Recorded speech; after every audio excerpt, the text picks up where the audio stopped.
मित्रों, जय जय एमबीडी। आज की मीटिंग में आप सभी का बहुत बहुत स्वागत है। और लाइव मीटिंग नहीं दे पा रहा हूं, अगली बार जरूर लाइव मीटिंग दी जाएगी, क्योंकि ये हुआ है कि सारे लोग लाइव वीडियो से मीटिंग देंगे।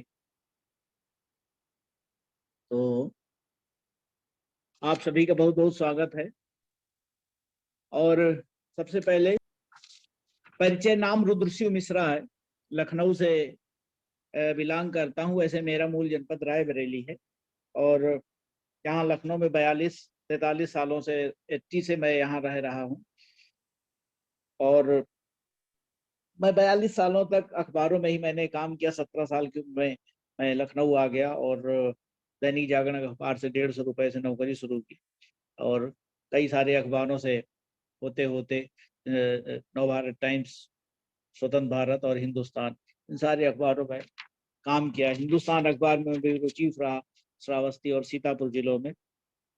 तो इन सारे अखबारों में बहुत सारे खट्टे मीठे अनुभव जिनके बारे में हमने पहले भी कई बार चर्चा की। बहुत विस्तार में नहीं जाऊंगा, लेकिन संक्षेप में बताना चाहूंगा कि नवभारत टाइम्स का वाकया ऐसा था कि वो बहुत ही सोचनीय विषय था। जिस हिसाब से नौकरी से हटाया गया लोगों को, क्योंकि हम लोग नेटवर्क मार्केटिंग में जुड़े हैं, तमाम सारे लोग प्राइवेट सेक्टर में काम करते हैं। तो इसलिए इस स्टोरी को बताना जरूरी रहता है कि हमें जरूर नेटवर्क मार्केटिंग करनी चाहिए। जो भी नए व्यक्ति इसमें जुड़ते हैं या जो भी किसी प्राइवेट नौकरी में, छोटी नौकरी में काम कर रहे हैं, तो उनको जरूर इस नेटवर्क मार्केटिंग में आना चाहिए और अपना भविष्य संभालना चाहिए। क्योंकि प्राइवेट सेक्टर में अब जो आजकल की स्थितियां हैं, उसमें बहुत ज्यादा भविष्य सुरक्षित नहीं। या तो बहुत बड़े पैकेज हों, बहुत बड़े, ज्यादा पढ़ाई लिखाई हो आपकी, तो वो एक अच्छा रहता, पैकेज मिल गया, चलो आज यहाँ है कल वहाँ, ठीक है। लेकिन एक छोटे स्तर की नौकरी, जिस हिसाब की एक मिडिल क्लास या लोअर मिडिल क्लास के लोग पढ़ाई करते हैं, ग्रेजुएट हो गए या इंटर ही पास किया, लोग शहरों की तरफ भागते हैं। भले हमें 4,000 6,000 नौकरी को लोग प्रेफर करते हैं। उनको एक वो कंफर्ट जोन जैसा महसूस होता है कि भाई हम यहाँ जाएंगे, हमें महीने में 4,000 6,000 10,000 रुपए मिलेगा, उससे हम अपना वो कुछ अपना एडजस्टमेंट करेंगे। अब आजकल की इतनी महंगाई में 4-6 हजार में क्या होता है, लेकिन लोग काम कर रहे हैं, 10,000 में कर रहे हैं। अभी कस्बों में, ग्रामीण इलाकों के कस्बों में चले जाइए या जिला स्तर में ही चले जाइए, कपड़े की दुकान या कोई और इसी तरह की दुकान में ज्यादा से ज्यादा 10,000 के सारे नीचे ही लोगों को मिल रहा होगा पैसा। तो ये सारी स्थितियां हैं। कहीं किसी कंपनी में भी काम कर रहे होंगे तो आउटसोर्सिंग में काम कर रहे होंगे, जहाँ पे ना फंड कट रहा है, ना कोई ग्रेजुटी है, ना कोई ईबी, ना कोई वो ईएसआई जिसमें मेडिकल सुविधा होती है लोगों को, तो वो भी कहीं कुछ है नहीं, क्योंकि सारा कुछ कॉन्ट्रैक्ट बेसिस पे चल रहा है। यहाँ तक कि कॉन्ट्रैक्ट इस तरह का होता है कि साल का साल वो रिन्यू कर देते हैं। 3 साल होता, तीसरे साल पूरा होने से पहले ही उसको कॉन्ट्रैक्ट को नया बना देते हैं, कंपनी वाले नया लेटर इशू कर देते हैं। तो ये सारी स्थितियां कंपनियों में हो रही हैं और बहुत सारी दिक्कतों से लोग गुजर रहे हैं। तो इसलिए मैं ये स्टोरी अपनी सभी को सुनाता हूँ और ये इस अपनी जो मीटिंग में इसीलिए मैं इसको बताता हूँ। तो हुआ क्या, नवभारत टाइम्स में हमने 10 साल नौकरी की, लगभग लगभग 10 साल। और 83 सितंबर से लेके 93 जून तक बहुत अच्छी नौकरी थी। वहाँ का वेज बोर्ड से हम लोगों को पैसा मिलता था, एक अच्छी नौकरी थी। कहीं कहीं पता चलता था कि जो हमारे बैंक के एम्प्लॉय थे उनकी भी सैलरी हम लोगों से कम थी। बहुत अच्छे दिन थे। उसी की बदौलत हमने यहाँ पे अपना प्लाट लिया, घर बनाया, सारी कुछ बच्चों की पढ़ाई लिखाई। तो ये बहुत अच्छा चल रहा था। लेकिन इसी बीच में दो एक सरकारी नौकरी मिलने का भी मौका आया, लेकिन चूंकि यहाँ सैलरी अच्छी थी, ऐसा लगता था कि सारा कुछ ऐसे ही स्वर्णिम काल चलता रहेगा। लेकिन उत्थान के बाद पतन भी होता है। तो वही स्थिति हो गई भाई। बहुत हम लोग अच्छे दिन गुजार रहे थे, अचानक से हमें लगता है 16 तारीख फिक्स याद नहीं है बहुत, 16 तारीख थी हमें लगता है जून की। और उसमें दिन में 11 बजे वहाँ के मैनेजर टी.के. पांडे जी आए, उन्होंने कहा कि भाई हिंदी अखबार आज से कंपनी बंद कर रही है। और जो लोग इससे प्रभावित हुए हैं, जो लोग हटाए जा रहे हैं, उनकी एक सूची नोटिस बोर्ड पे चस्पा कर दी गई। करीब 11:30 बज रहे थे उस समय, दिन की शिफ्ट थी, 9 बजे से शिफ्ट होती थी और मैं भी उस समय ड्यूटी पे था। तो 11:30 बजे आए, सब सेक्शन में आके बताया, तो आप सब सोच सकते हो कि क्या गुजरी होगी। मैं यही कहता हूँ कि एक बनिया भी जो रहता है, एक परचून की दुकान में भी कोई एक नौकर रखता है, तो वो भी कहता भैया अब कल से मत आना, आज तो चलो हो गया पूरा काम, अब कल से मत आना। लेकिन इतनी बड़ी कंपनी और उसने इस तरह से व्यवहार किया 92 लोगों के साथ में, 92 लोगों को एक झटके में हटा दिया। हम लोग उसके खिलाफ उनके कंपनी की इस डिसीजन के खिलाफ सीधे हाई कोर्ट लखनऊ बेंच में अपील की। यूनियन थी बहुत तगड़ी, यूनियन में मैं भी एक ट्रेजरार था, कई सालों से मैं भी यूनियन में था। तो यूनियन की बदौलत ही वहाँ का माहौल अच्छा हुआ। वहाँ जो प्यून थे, प्यून को कंपनी ने अलग कर रखा था, तो 15-20 लोगों के माध्यम से फिर उन सबको परमानेंट करा। बहुत सारे अच्छे अच्छे काम हुए, यहाँ तक कि दिल्ली सुप्रीम कोर्ट में हम मुकदमा जीत गए। जो हम लोगों का वेज बोर्ड का मुकदमा था, यूनियन की बदौलत ही हम लोग सुप्रीम कोर्ट में भी मुकदमा जीत गए। लेकिन जब ये हम लोगों के साथ ये हुआ, 92 लोगों के साथ, तो उस समय हाई कोर्ट हम लोग गए, वहाँ पे सुनवाई हुई, काफी लंबे समय तक सुनवाई चलती रही। यही होता रहा कि हम लोगों को लेबर कोर्ट जाना चाहिए। उनके वकील कहते थे इन लोगों को यहाँ क्यों चले आए हाई कोर्ट, लेबर कोर्ट में अपील करना चाहिए। तो ये सारा कुछ अपना दलील चलती रही। अंत में फैसला हुआ, 2 जजों की बेंच ने, एक ने हमारे खिलाफ दिया, यहाँ नहीं लेबर कोर्ट ही जाना चाहिए, एक ने हमारे फेवर में दिया। तो उसने फैसला ये दिया कि सभी 92 लोगों को उनकी नौकरी में वापस लिया जाए और अब तक की तनख्वाह जो भी बन रही थी 5-7 साल की, वो उनको दी जाए। जब ये फैसला हुआ था, मतलब तब तक 5-7 साल गुजर गए थे। उसके बाद क्या हुआ, जब स्वाभाविक है, फिर एक चीफ जस्टिस ने यहाँ लखनऊ बेंच में, जो इलाहाबाद के चीफ जस्टिस है, उन्होंने एक जज की और बेंच बनाई, एक सिंगल जज की बेंच बनाई। उसने फिर से सुनवाई की हम लोगों की, तो उसने हमारे फेवर में फैसला दिया। तो इस तरह से 2 जज हमारे फेवर में हुए, एक जज खिलाफ हुआ, तो हम लोगों के फेवर में फैसला हुआ। लेकिन पूंजीपति जो होता वो मानता नहीं है। वो लोग चले गए सुप्रीम कोर्ट। सुप्रीम कोर्ट ने थोड़ा सा राहत दी हम लोगों को, मालिकों से कहा कि भाई तुम्हारी बात हम तभी सुनेंगे जब आप 92 लोगों को 1-1 लाख रुपया लेके आएंगे। तो वो 1-1 लाख रुपया ही हम लोगों को नसीब हुआ हमारे 10 साल के कंपनसेशन के रूप में। और 30-30 हजार रुपया कंपनसेशन कंपनी ने ड्राफ्ट के माध्यम से घरों में भेज दिया था। तो उसी से अपना कंप्यूटर घर पे लगा, कुछ काम धाम किया 2 लोगों ने मिल के साझे में, और उसी से हम लोगों के बच्चे पले बढ़े, पढ़ाई लिखाई जो भी संभव हो सका की कराई बच्चों की। लेकिन वही 1 लाख रुपए, यहाँ तक कि आप सोच सकते हो 30 साल गुजर गए, जून आ जाएगा 16 जून, तो 30 साल पूरा हो जाएंगे। 93 और 23, पूरा 30 साल। आप सोच सकते हो पूरा एक पीरियड गुजर जाता है, एक नौकरी आदमी करता 30 साल पूरा निकल गया। अब ऐसे में सोच सकते हैं कुछ लोगों को नौकरी मिली कहीं कहीं, जैसे ईश्वर का वो था कि हमें नौकरी मिल गई, हिंदुस्तान में मिल गई, 24 साल हमने वहां निकाल दिए। बहुत सारे साथियों को नौकरी नहीं मिली। अभी भी बहुत सारी गड़बड़ स्थिति, गई गुजरी स्थिति में समय बीत रहा है लोगों का, लेकिन उनका फंड भी फंसा हुआ है। तो ये सारी स्थितियां सामने आई। हिंदुस्तान में भी 98 में मैं भर्ती हुआ, कुछ ही साल, 1-2 साल बीता था, 2000 में वहां भी एक हुआ कि चलो जो है थोड़ा कम सैलरी में आ जाओ, इस्तीफा दे दो, ये वो दुनिया भर का।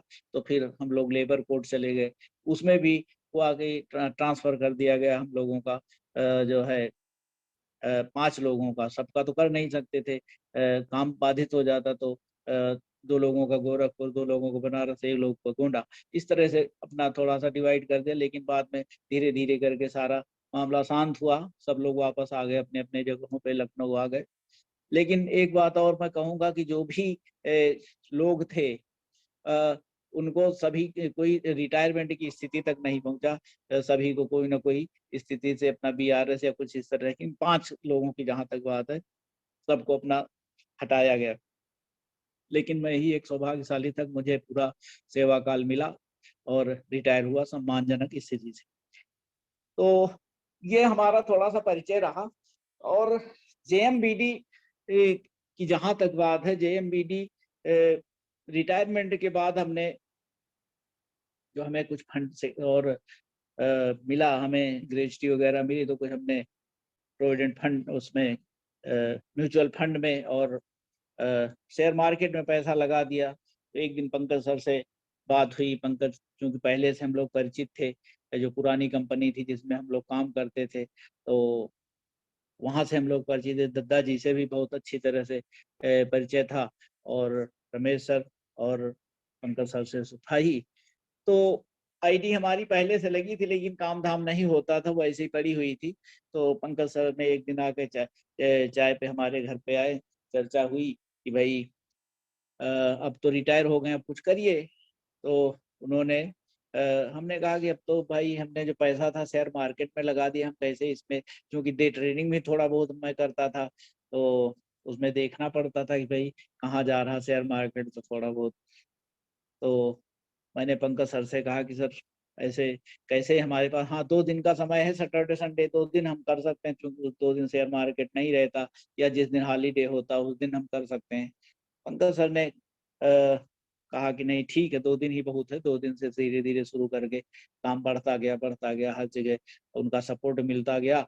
और बीच बीच में थोड़ा बहुत, क्योंकि मानव स्वभाव है, अभी इतना परिपक्व मैं हुआ नहीं हूँ इस सिस्टम में, धीरे धीरे सीख रहा हूँ और परिपक्व होने की कोशिश कर रहा हूँ। तो उसमें जो है कभी कभी डिमोटिवेशन भी आ जाता है किसी बात को लेके, किसी विषय को लेके। तो सबसे खास बात यह है कि मैं जब भी कुछ हुआ इस तरह का, तो दद्दा जी से भेंट हो गई कंपनी में, पंकज सर से भेंट हो गई, रमेश सर से, ओम सर ने कई बार मोटिवेट किया। तो इन सारे लोगों का हमारे सानिध्य मिला, तो जिससे हमारा जो डिमोटिवेशन था मोटिवेशन में बदला। मैं काम करता गया। एक बार तो क्या हुआ, हमारे नाम स्टोर भी है वाइफ के नाम से, तो कुछ स्टोर का सामान था, तो मैं वापस करने चला गया। तो दद्दा जी ने समझाया, चीजों को समझ में आई। अब वही जो समझाया वो आज रॉयल्टी के रूप में सामने आया है, जो दिल्ली में हमें रॉयल्टी का प्रमाण पत्र भी मिला, और अब खाते में पैसा भी आ गया। तो ये बहुत अच्छी बात है। और आज हमारे साथ 2 साथी हैं जिनको हमने इसमें लिस्ट में लिया है बोलने के लिए। तो अगर मैं देख रहा हूँ, अगर वो हैं तो उनको मैं बोलने के लिए आमंत्रित करूंगा। योगेश तिवारी जी हैं। योगेश तिवारी जी का मैं माइक अनम्यूट कर रहा हूँ, पहले उनको बुलाऊंगा और फिर उसके बाद संजय शर्मा जी हैं, अगर वो जुड़े होंगे तो फिर उनको भी बुलाऊंगा। पहले योगेश तिवारी जी, इनको योगेश तिवारी जी का परिचय थोड़ा सा मैं बता दूं कि यहीं लखनऊ में रहते हैं, एक दवा फैक्ट्री में काम करते हैं। और ये पिछले दिनों जो दिल्ली में कार्यक्रम हुआ था उसमें हमारे साथ गए थे, इनको टीवी भी मिला था। तो इनको मैं बुला रहा हूँ और ये अपनी बात रखेंगे। 10 मिनट में इनको टाइम देता हूँ।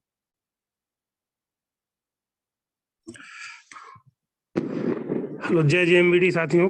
जय जेएमबीडी।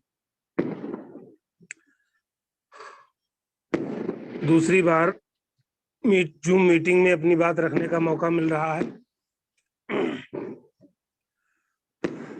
मिश्रा जी को और पंकज जी को बहुत बहुत धन्यवाद, जो यहाँ तक हमको लेकर के गए। और दिल्ली का अनुभव जो मिश्रा जी ने अभी भी बताया, सभी को जानकारी है। नाम हमारा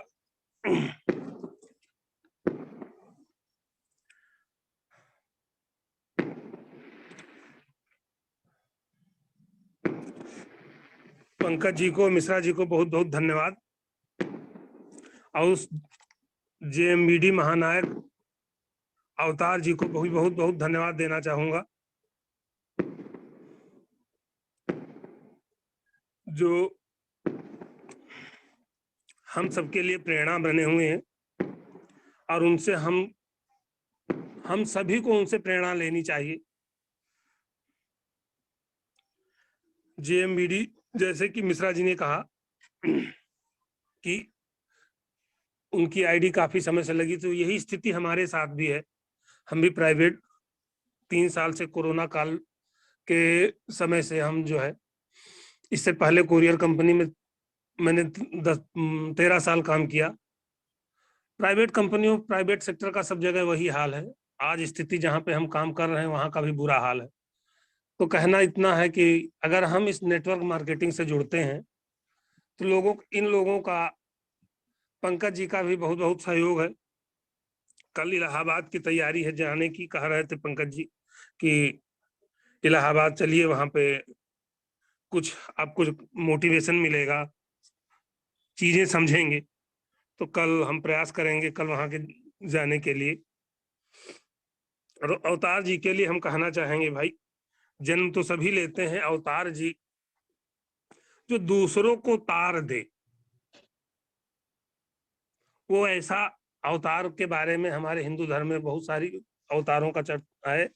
तो हम तो ये कहना चाहेंगे, हमको उनसे प्रेरणा मिली है और वो ऐसा कर रहे हैं। जेएमबीडी के महानायक का उनको खिताब मिला हुआ, और जेएमबीडी के लिए और जेएमबीडी परिवार के लिए हम 2 शब्द कहना चाहेंगे कि सुयस के भागी बने, रवि चंद्र सम अगणित खिलें, और योगेश की यह कामना, जेएमबीडी परिवार जुग जुग जिए फूले फले।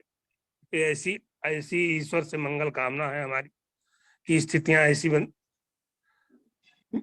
दद्दा जी का, जैसा मिश्रा जी कहते हैं, उनका योगदान रहा। उन्होंने इतनी बड़ी कंपनी का संचालन किया, हम लोगों को जोड़ा, और हमारे जैसे लोग प्रयास हम भी करते हैं कि, लेकिन मार्केट में और बाहर इतनी जल्दी हमारी चीजों पर लोग विश्वास नहीं करते। हम कहते तो हैं, अब इन्हीं चीजों को, अभी हमको तो आईडी लगे हुए तो 3-4 साल हो गए होंगे शायद, लेकिन जब से वहाँ मीटिंग में वहाँ पे दिल्ली गया और दिल्ली जा करके जो हमें वो गिफ्ट मिला, टीवी मिला, उससे मोटिवेट हुआ। तो ये सारी चीजें रही। प्रयासरत हैं, अभी महीना भर 2 महीने नहीं हुए जुड़े हुए हम लोगों को। प्रयासरत हैं धीरे धीरे कि हम भी इससे जुड़े, कुछ बेहतर करें।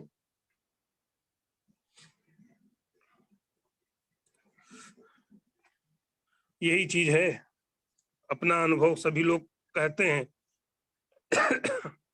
हम तो यही कहते हैं कि भाई हम मंदिर जाते हैं, वहां पे कुछ मांगने के लिए, कुछ उसके लिए सभी लोग वो कहते हैं कुछ ना कुछ कि हमको कुछ चाहिए कुछ चाहिए। हम तो यही कहते हैं ईश्वर से, भाई सारी चीजें हम, तो मैं यही कहता हूं, मैं तो यही अरदास करता हूं, मैं नहीं मांगता तुझसे मुझे यह दे वह दे, काम का मुझको बना काम कोई मुझसे ले। हमें हे ईश्वर उस लायक बना दो, हम यहाँ पे पहुंचे हैं तो उस स्थिति, उस लायक बन जाए। ये ऐसा अपना प्रयास है, और बोलने का भी इतना अभ्यास नहीं है, लेकिन फिर भी जो समझ में आ रहा है उतना हम, जो अपनी जानकारी उतना कह रहे हैं। और उस दिन अस्थाना जी की मीटिंग सुनी, उनसे बहुत सारी चीजें मीटिंग से सीखने को मिली। कल जैसे उनकी मीटिंग सुनी स्नेहा पटेल जी की, कि हमको लगातार सीखने की जरूरत है, और ये कोई ऐसी चीज नहीं है नेटवर्क मार्केटिंग जो तुरंत हम जाएं तुरंत हमको पैसा तुरंत आने लगेगा। स्थितियां, हमारी स्थिति ऐसी है कि भाई हम 12,000 14,000 की नौकरी कर रहे हैं। 8:30 बजे मेरा छूटने का टाइम है। वहां से और आजाद जी कह रहे थे कि मैंने माइक अपना वहां से मीटिंग लगा ली थी, तो उधर आके देखा, मैंने 9 बज गया, तो मैंने उस करने की कोशिश करी। खैर तब तक आते आते घर पहुंच गया मैं। तो स्थिति 8:30 बजे मेरा छूटने का टाइम है। 8:32 8:35 मिश्रा जी का फोन आया कि योगेश जी कहाँ पहुंचे। मैंने कहा मैं तो अभी तुरंत तुरंत निकला हूँ। 9:05 9:06 तक खैर स्पीड में साइकिल चला करके स्पीड में पहुंचा। तो प्राइवेट मार्केट की, प्राइवेट नौकरी की स्थितियां तो बदतर आई हैं। हम 91 में लखनऊ आए, मिश्रा जी के साथ 5 साल रहे, उसके बाद स्थितियां बदली। मामा जी हमारे हैं, तो इनको जितना धन्यवाद दिया जाए कम है। और पंकज जी का भी जितना धन्यवाद किया जाए कम है। बार बार प्रयास उन्होंने किया हमारे प्रति कि भाई जुड़ो। आदमी, पंकज जी का स्वभाव ऐसा है, कमल शब्द का पर्यायवाची है पंकज। वो तो चाहता है कि कि कोई भी अगला भी कोई उसमें न रहे। कमल का स्वभाव है कीचड़ में रहने का, लेकिन अगला, और वो जब भी बात करते हैं, जब भी प्रयास, बातचीत फोन पे भी हमारी होती है, तो भी वो उसी मुस्कुराहट से, उसी अदा से बात करते हैं। और मिश्रा जी का कहना ही क्या है। तो ऐसा अनुभव हमारा रहा। मिश्रा जी जो नाम का हमारे यहाँ बहुत बड़ा महत्व है, रुद्र शिव, साक्षात शिव जी जो जहर पी गए, यही स्थितियां मिश्रा जी के जीवन में रही, करीब से देखा है। तो इनका भी प्रयास है हमारे प्रति कि हम कुछ हासिल कर रहे हैं तो ये भी कुछ हासिल करें। यही हाल पंकज जी का है। उन्होंने भी प्रयास किया कि भाई मिश्रा जी के भांजे हैं तो शायद हो सकता, तो इन्होंने मोटिवेट किया। तो प्रयासरत हूँ कि भाई कुछ थोड़ा बहुत काम किया जाए। लेकिन मार्केट में वही है, एक बार 2 बार बताने से, अभी प्लान सीखने की बात है और सारी चीजें समझने की बात है। धीरे धीरे चीजें समझ में आएंगी। अभी तो शायद मुझे महीना भर, अभी मीटिंग में जब गया हूँ 23 तारीख को, कितना, अब 22 से 23 तारीख को मीटिंग थी, अब 22-23 तारीख आएगी तो महीना भर होगा। तो सक्रिय तो यही इन्हीं 15 दिनों में, 1 महीने में हुआ हूँ। सभी को है, लेकिन वही चीज है, कुएं का मेढक जो है कुएं से बाहर नहीं निकलना चाहता। यही सभी के साथ में, उसको बाहर निकाल दो तो उससे घुटन होती। ये प्राइवेट नौकरी में वही जो मिश्रा जी ने अभी भी बात कही कि जो 10,000 12,000 मिल जाता है उसी में संतुष्ट रहना चाहता। उस दिन अस्थाना जी की मीटिंग में बात कहा, उन्होंने कही थी कि आजादी के बाद 20 साल बाद क्या परिवर्तन हुआ, उसके बाद क्या परिवर्तन हुआ, कई सारी चीजें। यही हाल हम लोगों का है। 30 साल से 35 साल हो गया लखनऊ में रहते हुए। स्थितियां तो बदलती हैं हमेशा। तो अगर हम इस नेटवर्क मार्केटिंग में उतरते हैं और उस पर फोकस करते हैं, और हमें लीडरों का, इनको जो गुरुओं का सानिध्य मिलेगा, तो बेहतर होगा, ऐसा विश्वास है। प्रयास है अपना कि भाई कल मीटिंग कहा गया कि जो है इलाहाबाद जाने के लिए, कल इलाहाबाद की तैयारी है मिश्रा जी के, पंकज जी के साथ में इलाहाबाद की मीटिंग। संडे हमारी कंपनी चल रही है, कहा गया कि कल संडे में आना है। तुमने कहा कल हम नहीं आएंगे, कल हम जा रहे हैं इलाहाबाद। इसके पहले आप उद्घाटन मीटिंग भी तो करा चुके हैं घर पे। हाँ हाँ, उद्घाटन मीटिंग हमारी हो चुकी है। उद्घाटन मीटिंग, वो उसका जिक्र नहीं किया। उद्घाटन मीटिंग हमारी का घर पे हो चुकी है। हाँ, उसके बाद बीच में स्थितियां ऐसी रही उद्घाटन मीटिंग के बाद कि भाई वही आर्थिक समस्या। तो उसके बाद परचेजिंग रेगुलर नहीं हो पाई। अब प्रयास है कि भाई जहां से जो जनरल मर्चेंट का सामान जहां से लेते हैं उसको वो करके, जो जरूरत की चीजें हैं जितना अफोर्ड कर सकें हम कर सकते हैं उतना हम यहाँ से जेएमबीडी स्टोर से खरीदेंगे। और इसके माध्यम से उस दिन अस्थाना जी ने ये बात कही कि भाई आप यूज करके भी आप हो सकते हो, लेकिन उसमें समय लगेगा। अगर हमको लोग मिलते हैं, प्रयासरत हैं, और जहाँ पे जिस कंपनी में जहाँ पे काम कर रहे हैं हम, वहाँ पे हम लोगों की सैलरी इतनी अच्छी नहीं है। तो वही है भाई, हम मिश्रा जी का भी प्रयास है कि आगे बढ़ें, पंकज जी का भी प्रयास है। हम भी सोचते हैं भाई, जो स्थितियां हैं, जो हालात आज जैसी नौकरी कर रहे हैं, अगर शायद मकान ना होता तो लखनऊ में नौकरी करना मुश्किल था। उस दिन हमारी कंपनी में यही बात कही, तो हमारे अकाउंटेंट ने कहा कि योगेश जी ऐसा ऐसा करना। हमने कहा आप क्या बात करते हो, अगर हमारा अपना मकान ना होता तो आपकी कंपनी में हम नौकरी नहीं कर सकते थे। फिर अगले ने कोई जवाब नहीं दिया। लेकिन ये हमारी नहीं, जो बॉस का आदेश है हम उसका पालन कर रहे हैं। आपको कोई समस्या है तो बॉस से जाके बोल। तो बॉस से बोलने का मतलब है वो तो कुछ जवाब एक्शन लेता है कि हम ऐसा ही कर सकते हैं, समझ में आया तो ठीक, नहीं तो दरवाजे के बाहर का रास्ता दे। तो प्राइवेट सेक्टर में स्थितियां बहुत खराब हैं आज के समय में। हमारी कंपनी में एक स्वीपर था, उसकी वाइफ की तबीयत खराब थी दिसंबर में, 3 महीने वो नहीं आया, तो उसको मजबूरी में उससे कहा कि बोनस वगैरह कुछ थोड़ा हम लोगों को मिलता है, तो उससे कहा कि एक बोनस तुम छोड़ दो। 2 बोनस साइन हो गए थे, जब 2 इकट्ठा हो जाते हैं बोनस तो 1 देते हैं। तो जो उसने कहा कि जो है, और उसकी वाइफ की बहुत तबीयत खराब थी, वो 1,00,000 1,50,000 रुपया लोगों से लेकर के लगाया। और आज फिर वो 2-3 महीने बाद आया, इधर उधर मार्केट में काम तलाशा, बाहर सारी जगहों पे ठेकेदारों की, जैसे अब मिश्रा जी ने बताई कि ठेकेदारों के माध्यम से 3 साल का ठेका है वहां पे। कहा तिवारी जी, आज उससे बात हुई हमारी, ने कहा राजेश क्या फिर आ गए। क्या करें तिवारी जी, वहां पे स्थितियां ऐसी हैं, हर जगह वही ठेकेदारी वाली प्रथा है। तो हमने सोचा, तो एक बोनस उसको छोड़ना पड़ा एक्सेप्ट, और फिर से नई ज्वाइनिंग कराई। तो ये स्थितियां हैं प्राइवेट सेक्टर की, ये तो सही बात।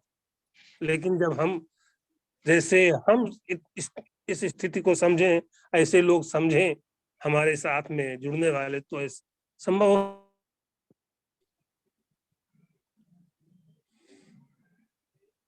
ये सारी चीजें हैं। प्राइवेट स्थित मार्केट की हालात बहुत अच्छे नहीं है। सभी लोग जिसको जो बताओ तो तुरंत जुड़ना नहीं चाहता, कोई ना कोई बहाना। जैसे आज का ट्रैफिक आपने कहा ना, आज जूम मीटिंग का जो लिंक आया तो उस पर लिखा हुआ था ना को हम जो है उसमें सकारात्मकता में लें। जब एक बार ना कहेगा, 4 बार ना कहेगा, कब तक ना कहेगा? तो यही हमको धारणा अपनानी पड़ेगी। आज नहीं तो कल, 2 महीने बाद, 3 महीने बाद। यही सिद्धांत इस नेटवर्क मार्केटिंग का है जो बताया जाता है, जो अब तक के समझाया मैंने लोगों से।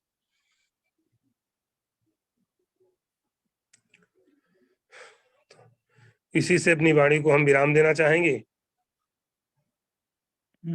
ठीक है, थैंक यू योगेश जी, बहुत अच्छी बातें कही आपने। और मैं अब आपको म्यूट कर रहा हूँ जी। हाँ ठीक है। तो योगेश जी ने बहुत बढ़िया बढ़िया बातें कही आज। उनका जोश देखने लायक था, जिस हिसाब से उन्होंने बातें कही, कविता के रूप में कुछ बातें कही। और पर्यायवाची पंकज सर के नाम का, हमारे नाम की कुछ व्याख्या करी, अवतार सर की व्याख्या करी, बहुत अच्छा लगा। और आप में वक्तत्व क्षमता है, आप बहुत अच्छे वक्ता बन सकते हैं। धीरे धीरे देखो, अभी आपको 3 हफ्ते भी नहीं हुआ, अभी तो आज 13 तारीख है, 20 दिन हुआ कुल मिला के। तो अभी तो बस बीज अंकुरित हुआ है, आप ये समझ सकते हो अपने को कि हमारा बस बीज अंकुरित हुआ है। इसीलिए हम और पंकज सर लगे हुए हैं कि ये जो बीज अंकुरित हुआ है ये जीवित रहे, ये बड़े पहले बढ़े, धीरे धीरे इस पल्लवित हो, पुष्पित हो, फल लगे। हम और पंकज सर यही चाहते हैं, दद्दा जी भी यही चाहते हैं, सारे लीडर्स भी अपने जो नीचे डाउन लाइन में इस तरह से लोग आते हैं उनको इसी तरह से व्यवहार करते हैं कि जो भी हमारा एक बीज अंकुरित होता है, बस उसको अपने बच्चे की तरह पालते हैं। ये अपना JMBD जो सिस्टम है उसका ये व्यवहार है, ये स्वभाव है सारे लीडर्स का। तो इसको इसी दृष्टि से देखा जाना चाहिए कि इसमें जो एक दूसरे के पूरक होते हैं, जैसे क्लोन बनाने की बात होती है ना, कि भाई हो सकता है कि हमारा क्लोन आप बन जाओ, ठीक है। जब आप हमारे क्लोन बन जाओगे तो हमारा काम हल्का होगा, काम आपका भी पैसा आएगा, उसके माध्यम से हमें भी पैसा, क्योंकि सब एक दूसरे के पूरक हैं। इसीलिए इसमें कोई इफ बट नहीं होता, सब एक दूसरे के सपोर्ट में लगे रहते हैं रात दिन। और आपने जो बताया कि ये लोग जुड़ते नहीं हैं, तो इसको हमने आज इसीलिए अपना जो विषय रखा कि नकारात्मकता को जो है अपने चुनौती के रूप में लें। नकारात्मक चीजें तो आती ही हैं अपने जीवन में, मगर नकारात्मक, क्योंकि अपना जो परिवेश है, हमारा जो समाज है, इसमें दो तरह के लोग होते हैं। तो जिनकी 90% से ज्यादा और 95% आप कह सकते हो 90% ये नकारात्मकता वाले लोग होते हैं, जो किसी चीज को सपोर्ट नहीं करते हैं, वो अपने उसी कंफर्ट जोन में रहते हैं। तो जैसे वो कंफर्ट जोन में है वैसे ही आपको देखना चाहते हैं। अगर आप कुछ सकारात्मक कदम उठाना भी चाहते हो, किसी के सपोर्ट से, किसी के माध्यम से कोई चीज माध्यम मिला है, अगर आपका कोई सपना साकार होते आपने पाल रखा है कि नहीं हम इसके माध्यम से हम अपना एक सपना साकार करेंगे, तो उनको नहीं लगता, वो नकारात्मक भाव में जाते हैं, कहने अरे तुम क्या करोगे, ये बड़े बड़े लोगों को देख लिया, कहाँ कर पाओगे ऐसा। तो उनका वही नकारात्मक भाव, क्योंकि उन्होंने वही किया है, वो उससे निकलना नहीं चाहते, उसी 8-10 हजार की नौकरी में, 15 हजार की नौकरी में वो उसी में खुश हैं। उनका रोज वही 12 घंटे नौकरी करना, उन्हीं 12 घंटे। अब देखिए जैसे जिन लोगों से मिलाने की आपकी बात थी, तो वो बाराबंकी से आते हैं महोदय बाइक से, पेट्रोल शेयर करके आते हैं, एक बाइक से 2 लोग आते हैं। अब उनका क्या है कि भाई अब आप समझो 8:30 बजे छूटते होंगे, 1 घंटा उनको जाते हुए लगता होगा, 9:30 बजे अपने घर पहुंचे, हाथ पैर धोया, फ्रेश हुए, खाना खाया, 10, 11:30 बज गया उनके सोते सोते। फिर सुबह 8:30 बजे से ड्यूटी है उनकी। तो आप सोच सकते हो कि कोल्हू का बैल ही तो है यार, क्योंकि ये सब कोल्हू के बैल ही हो गए हैं एक तरह से। 12 घंटे की नौकरी है, उसमें तनख्वाह कितनी है इसको बताने की बहुत जरूरत नहीं है, समझ सकते हो जिस हिसाब से योगेश जी ने बताया है वो अंडरस्टूड है। तो कहते हैं किसी की सैलरी नहीं पूछनी चाहिए, और उसका कोई जिक्र यहाँ पे उचित भी नहीं है। लेकिन ये कोल्हू के बैल वाली स्थिति है ऐसे लोगों की। तो वो एक तो मजबूरी है, ठीक है, परिवार का पालना पोसना है, लेकिन आपको इसी में से विकल्प बनाना है। जैसे हमने योगेश जी को सजेस्ट किया कि भाई आप संडे को ओवर टाइम करते हो, जो भी तुमको मिलता है 400-500 जो भी आपका सैलरी के हिसाब से मिलता होगा, तो आपको उसको छोड़ना पड़ेगा। क्योंकि आप 8:30 बजे आते हो, सुबह 8:30 बजे चले जाते हो, तो इतनी मॉर्निंग में किसी से मीटिंग हो नहीं सकती। 8:30 बजे आओगे, 9:15 बजे, 9:30 बजे घर पहुंचोगे, फ्रेश हो गए 1 घंटा, फिर रात में कोई ऐसी मीटिंग हो नहीं सकती। एक सामान्य तौर पे कोई बहुत ही आपका अजीज है तो भले आपसे कह दे हाँ आ जाओ 11 बजे मिल लेंगे, कोई बहुत अजीज है तो भले सुबह कह दे कि नहीं आप 7 ही बजे आ जाओ हम मिल लेंगे। तो ऐसा इस जमाने में होता नहीं है कि कोई आपकी जरूरत के हिसाब से 7 बजे मिल ले या 11 बजे मिल ले, सब कोई अपनी सुविधा के अनुसार ही मिलेगा। तो इसलिए हमें अपना समय बचाना है, हमें अपना समय निकालना है। तो या तो आप जो रोज ओवर टाइम होता है उसको माइनस करो, 8 घंटे की ड्यूटी करो। हम भले रोज 5 बजे 5:30 बजे छूट जाएं, हम रोज आपके साथ काम करने को पूरे टाइम तैयार हैं, सपोर्ट करने को तैयार हैं। नहीं है, रोज वाला नहीं छोड़ सकते हो, तो संडे संडे हमारा सुझाव है कि संडे छोड़ना पड़ेगा, तभी हम पॉजिटिव एक रिजल्ट पा जाएंगे। क्योंकि आपने जो कहा नकारात्मक, भाई ठीक है कि हम 2 लोग 4 लोग मना करेंगे, कब तक नहीं, कब तक नए लोग नहीं मिलेंगे। तो जैसे अवतार ससुर वाला हमारा वो 4 इक्के वाला विकल्प, या जो सारे लीडर्स कहते हैं कि भाई इसमें एक औसत का नियम काम करता है कि भाई जब हम 10 लोगों से मिलेंगे, 10 लोगों को प्लान दिखाएंगे, तो 1 लोग हमारे साथ जुड़ेगा। अभी क्योंकि आपका बिल्कुल अंकुर फूटा है, अभी बहुत सारी चीजें हैं, अभी आपको किसी से आमंत्रित करने का, किसी से अपॉइंटमेंट लेने का तरीका, तमाम सारी चीज़ें अभी सीखनी है। कैसे हमें लोगों से बात करनी है, कैसे हमें अपॉइंटमेंट लेना है, क्या बताना है, क्या नहीं बताना है, क्या बोलना है, क्या नहीं बोल, तमाम सारे विषय हैं, बहुत लंबा ये है। तो धीरे-धीरे, लेकिन जब आप रोज़ ज़ूम मीटिंग में जुड़ेंगे, क्योंकि सारे लोग इसमें बहुत अच्छी-अच्छी बातें बताते हैं, जैसा आपने अनुभव भी शेयर किया, अस्थाना जी की बात बताई, अवतार सर की बात बताई, स्नेहा जी की बात बताई, तो ये सारे वक्ता बहुत अच्छी बातें बताते हैं।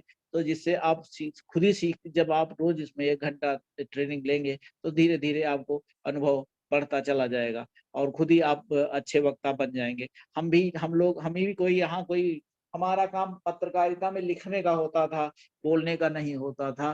कोई हम टीवी में पत्रकार नहीं थे, अखबार में पत्रकार थे, तो लिखते थे। लेकिन इस जो प्लेटफ़ॉर्म मिला ज़ूम मीटिंग का, तो इसके माध्यम से धीरे-धीरे अपने जो जो भी सारे लोग हैं, चाहे सीके सर हों, चाहे अमित सर हों, या जो भी लीडर्स इसमें बोलते हैं, भाई कोई पहले से बोलने के इसमें कोई अभ्यास नहीं था, सब कोई धीरे-धीरे सीखा, लेकिन सब एक-दूसरे से सीखते हैं, सब एक-दूसरे से कॉपी भी करते हैं कि हाँ भाई, फला व्यक्ति ऐसे बोलता है, चलो उसके इस शैली को हमें कॉपी करना चाहिए, या फला व्यक्ति ऐसे बोलता है, तो उसको हमें ऐसे कॉपी करके ऐसे प्रेज़ेंट करना चाहिए। क्योंकि ये ये है ही अपना सिस्टम कि भाई लोग कॉपी करते ही हैं, नकल करते हैं, नकल करके ही तो सीखते हैं इसको। तो इसमें कोई बहुत वो जल्दबाज़ी नहीं है। धीरे-धीरे आप सब कुछ सीख जाएँगे, आपका नेटवर्क भी बढ़ेगा, आपको रॉयल्टी, टेक्निकल सारी पिनें भी मिलेंगी। लेकिन धीरज रखना होगा और अपने को सुरक्षित आंधी-पानी और हवा से बचाना भी होगा। हम तो सपोर्ट करेंगे ही करेंगे, लेकिन खुद भी अपने आप को इन सब विषयों से अलग बचाव करना होगा। क्योंकि तमाम सारे लोग नए जुड़ते हैं, या जिनकी लोग जिन जो लीडर से जुड़ते हैं, उनकी भी तमाम नए-नए जो डिस्ट्रीब्यूटर जुड़ते हैं, तो उनके लिए बहुत एक सबक होता है कि कोई अंकुर फूटता है तो उसकी रखवाली बहुत ज़रूरी होती है, खाद-पानी से, हर चीज़ से। तो वही हम योगेश जी की कर रहे हैं। और नकारात्मक भाव का क्या होता है कि जैसे हमने बताया कि जो आज का विषय है, उसी पे थोड़ा-सा कि समाज में 2 तरह के लोग हैं, बताया ना, जैसे 90% लोग नकारात्मक, जो हमारा परिवेश है इसी से भरा हुआ है, वो किसी को सपोर्ट नहीं करता, बस अपने कंफर्ट ज़ोन में ही रहना चाहता है ज़्यादातर लोग।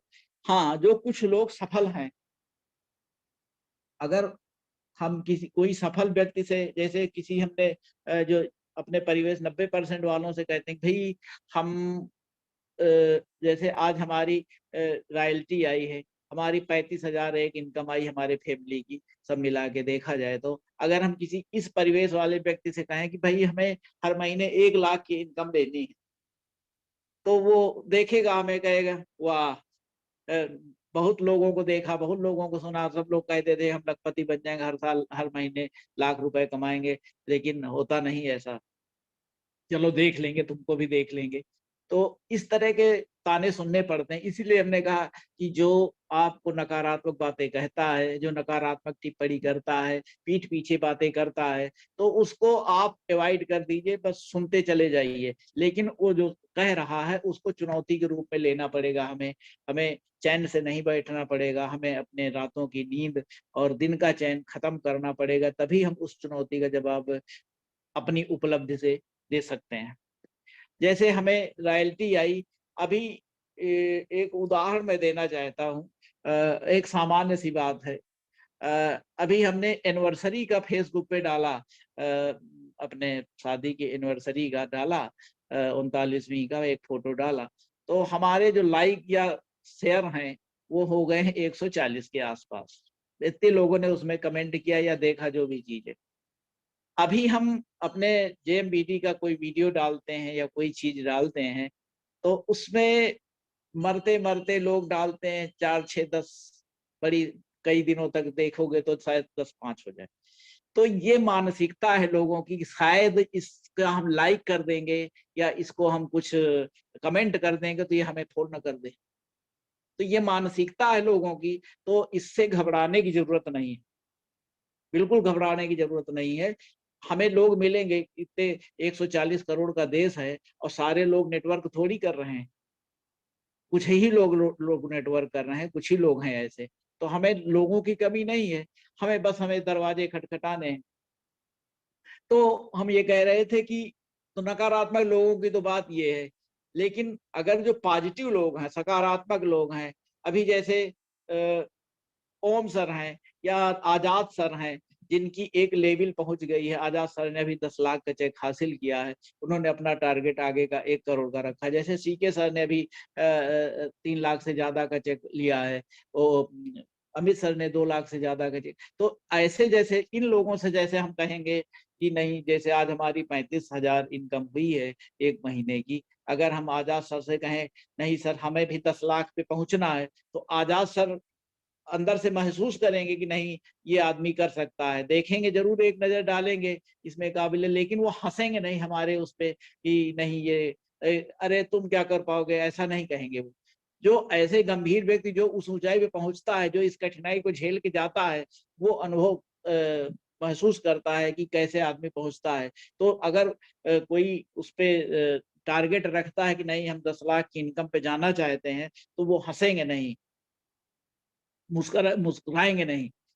तो ये होता है एक जो सफल व्यक्ति, और ये जो एक अपना एक घेरा है, जो एक सर्किल है, जो समाज में 90% वाला है, तो नकारात्मक लोगों का है, वो कंफर्ट जोन वालों का है, क्योंकि वो सारे असफल है, उन्होंने अपना को सीमित कर रखा है।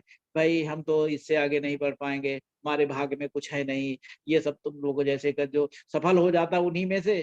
तो अब जैसे हम अपने ही बारे में लें तो कमेंट कैसे, कोई किसी ने कहा ये तो एक इसकी टोपी उसके सर रखने वाला काम है, ये तो बहुत बेकार है, फलाना ढिमाका। हमारे साथ के कुछ लोग हैं। अ, लेकिन हम एक उदाहरण देंगे। हमारे सीनियर हमारे पहले रिटायर हुए हैं हिंदुस्तान अखबार से, देहरादून में रहते हैं, पांडे जी हैं, अशोक पांडे जी। अ, जब मैं श्रावस्ती जा रहा था पिछले दफे, वो जब पूरा लात फान के हमने फोटो डाली बाइक की, तो उन्होंने मैसेज किया, क्योंकि फोटो सबको सर्कुलेट हो जाती है, हम सारे ग्रुपों में डाल देते हैं। तो उन्होंने मैसेज किया कि क्या बाइक से श्रावस्ती जा रहे हैं? तो हमने मैसेज किया हाँ सर, बाइक से ही जा रहे हैं। तो उन्होंने कहा गजब हैं आप। तो उनका प्रोत्साहन मिलता है कभी कभी बहुत अच्छी। उन्होंने पिछले दिनों कमेंट किया, फिर बात होने लगी, तो कहे आपने बहुत मेहनत की, बहुत ही आपने मेहनत करी, उसी का ये प्रतिफल है। तो ये ऐसे बहुत अच्छे लोगों का वो भी मिलता हमें, प्रशस्ति भी मिलती है। हमारे एक और हमारे बहुत सीनियर हैं, बहुत 2009 में रिटायर हो गए थे, जो हमारे थोड़ा गुरु भी हैं, जिन्होंने हमें पत्रकारिता में प्रवेश दिलाया है। पत्रकारिता, चूंकि मैं पहले पेज बनाता था, अनुभव हमें बहुत सारा था, लेकिन मैं पत्रकार बना 2011 में। तो 2011 में जब मैं पत्रकार बना, तो उनका बहुत बड़ा योगदान है। तो उन्होंने कहा कि क्या पेज ही बनाते रहोगे? तो उनकी प्रेरणा से मैंने ट्रांसलेशन करना शुरू किया। न्यूज एजेंसी पीटीआई वगैरह के जो वो आते थे खबरें अंग्रेजी की, उनका ट्रांसलेशन करना शुरू किया। फिर हमने अपने उसको संपादक जी को दिखाया कि भाई हम ये कर रहे हैं, इसको सीख रहे हैं करने के लिए। तब उन्होंने कहा कि बाहर जाओगे, तो बहुत दिनों तक हमें बहुत पहले मैं पत्रकार बन गया होता। एक बार हमें उन्नाव जाने का ऑफर मिला, एक बार हमें सुल्तानपुर जाने का ऑफर मिला, एक बार बहराइच जाने का ऑफर मिला, लेकिन मैं मोह, ये घर का मोह जो होता है ना, तो घर का मोह था, लेकिन अंततः हमें जाना ही पड़ा, श्रावस्ती जाना पड़ा। पहले सीतापुर रहे, फिर ट्रेनिंग की, फिर श्रावस्ती गए, फिर सीतापुर है।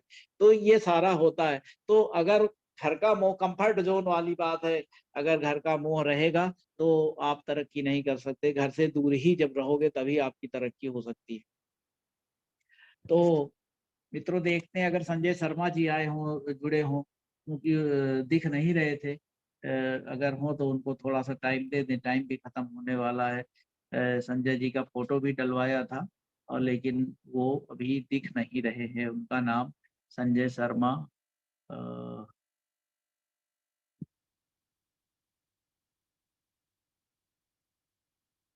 संजय शर्मा जी हैं नहीं। बहरहाल, तो ये सारी चीजें हैं। तो नकारात्मक तो लोग रहेंगे ही, वो आपको कुछ भी करेंगे, व्यंग भी कसेंगे, दुनिया भर की बातें कहेंगे। जैसा कहते हैं ना, तो अभी जैसे जैसे जैसे इनकम बढ़ेगी, जैसे जैसे लेवल बढ़ेगा, जैसे अमित सर बताते हैं कि जो लोग पहले बात नहीं करते थे अब पीछे आते हैं, तो वैसे ही जो सफल होता जाएगा, चाहे हम हो, चाहे योगेश जी हो, चाहे जो भी व्यक्ति हो अपने सिस्टम में, जो सफल होगा उसके पीछे लोग आएंगे ही आएंगे। फिर वो टाइम मांगेंगे, अभी हम टाइम मांगते हैं, वो नहीं टाइम देते, फिर वो टाइम मिलने का कहेंगे आइए चाय पी लीजिए हमारे। तो ये सारा होता रहेगा। इससे विचलित होने की जरूरत नहीं, बस धीरज बनाए रखने की जरूरत है। समय लगता है हर चीज में, भाई हमें भी 1.5 साल लगा इसको सफल होने में, इस पे रॉयल्टी अचीव करने में। धीरे धीरे हम इस पे आए। अब अगले कदम की ओर, जैसे काठमांडू टूर के लिए हम प्रयास कर रहे हैं। जैसे 3 किट हमारी निकल गई हैं 15,000 की। अब उसको ज़्यादा से ज़्यादा हमें 10 तो करना ही है, बाकी कोशिश है कि 20 हो जाए तो और अच्छा है। तो प्रयास है। अभी कल हमें इलाहाबाद, जो प्रयागराज मीटिंग है, उसके लिए योगेश जी जा रहे हैं हमारे साथ। एक और हमारे बहुत साथी हैं, विनोद अवस्थी जी, वो भी इलाहाबाद हमारे साथ चल रहे हैं। और पिछले दिनों उन्होंने भी अपनी 15,000 का एक वो प्रोडक्ट लिए हैं, और उनके माध्यम से और भी प्रोडक्ट निकलने वाले हैं। उन्होंने अपने प्रोडक्ट असम भेज भी दिए हैं। तो हमने प्रयागराज में 1-2 लिस्टें भी निकाली हैं, उनको भी बुला रखा है प्रयागराज में। तो कल की वहाँ प्रयागराज का जो कार्यक्रम है बहुत अच्छा होने वाला है। जो जिन व्यक्तियों की भी वहाँ पे लिस्टें हैं, जिन लोगों की भी वहाँ टीम है, लोग हैं, अगर वो नहीं पहुँच पा रहे हैं तो कम से कम जिनका भी नंबर है, जिनके भी आपके सीनियर्स हैं, जो भी जानते हैं, उनको संपर्क करके उन लोगों को बिठवाइए उस पे। तो उससे बहुत मोटिवेशन मिलता है। जैसे मोटिवेशन योगेश जी ने बताया, तो ऐसे ही मोटिवेट आदमी हो जाता है, और कब काम करने लगता है कुछ पता नहीं चलता। तो एक व्यक्ति आपके लिए बहुत बड़ा महत्वपूर्ण हो सकता है। जैसे पंकज जी कहते हैं कि हमारे बारे में कहते हैं कि भाई आप अकेले ही तो थे, भाई आज अकेले से हमने रॉयल्टी अचीव की, कुछ तो टीम हमारी बढ़ी ना। तो ऐसे ही होता है भाई, जो लीडर होता है ऐसे ही देखता है, एक एक व्यक्ति भी महत्वपूर्ण होता है। तो हम सभी लोगों से यही निवेदन करेंगे कि जिनकी भी लिस्टें हैं, जहाँ भी हैं, वो प्रयागराज की कल की मीटिंग में बिठाने का प्रयास अवश्य करें। और वहाँ बहुत जबरदस्त कार्यक्रम होने वाला है। और मित्रों, आज संजय जी जुड़े नहीं, उनसे अनुरोध किया था कि भाई आप आइएगा, आपको बोलना है। फोटो भी डाल दी थी, लेकिन वो किसी वजह से शायद नहीं आ पाए हैं। तो मैं, अभी भी नहीं दिख रहे हैं। तो इसी के साथ मैं आज की ये सभी सीनियर्स का आभार जताते हुए, अवतार सर की लंबी लकीर वाली बात हमने शुरू की। 24 जुलाई को जो यहाँ लखनऊ में कार्यक्रम था, अवतार सर का, वहाँ दिल्ली में मिले तो कह रहे थे, आपने कहा था अवतार सर ने लंबी लकीर खींची। तो मैं तो यही कहता हूँ कि अवतार सर ने वाकई लंबी लकीर वो खींची है और खींचते जा रहे हैं। बस हमें, हम में से जो भी, क्योंकि रिकॉर्ड तोड़ने के लिए ही बनते हैं, तो हो सकता है हम ही में से कोई एक व्यक्ति कोई अवतार सर का रिकॉर्ड तोड़े। और जिस दिन अवतार सर का रिकॉर्ड कोई तोड़ेगा तो सबसे ज्यादा खुशी अवतार सर को ही होगी। क्योंकि जब गावस्कर का रिकॉर्ड सचिन ने तोड़ा, तो सचिन गावस्कर को ही सबसे ज्यादा खुशी हुई। तो ये होती ही, किसी ने उस लेवल पे पहुंचता तो उसी को सबसे ज्यादा खुशी होती। कोई उसमें नकारात्मक भाव पैदा नहीं होता किसी का अगर रिकॉर्ड टूटता है तो। ऐसे ही अमित सर का बहुत बहुत आभार। उनका सदैव मार्गदर्शन मिलता रहता प्रोडक्ट देने के लिए किसी बीमारी में। सीके सर सदैव सदाबहार हैं, अपने मीटिंग से सबको प्रभावित करते हैं। दिल्ली की जो सारी टीम है, महिला टीम को मैं बहुत बहुत शुभकामनाएं देता हूँ। जिस हिसाब से उन्होंने दिल्ली में प्रदर्शन की, जिस हिसाब से आगे भी काम कर रहे हैं। अभी आज की तमाम सारी फोटो आई ओम सर के साथ में, दीपा पवैया जी और आरती चौहान जी। तो इन सब बहुत अच्छे से काम कर रही हैं। इलाहाबाद में स्नेहा जी तो लाजवाब है, रानी सिंह जो तो लाजवाब हैं ही। तो सभी, मुकेश जी की पूरी टीम, सभी टीमों को हमारा बहुत बहुत आभार, धन्यवाद। और आज की मीटिंग हम यहीं समाप्त करते हैं। सभी साथियों को जय जय एमबीडी।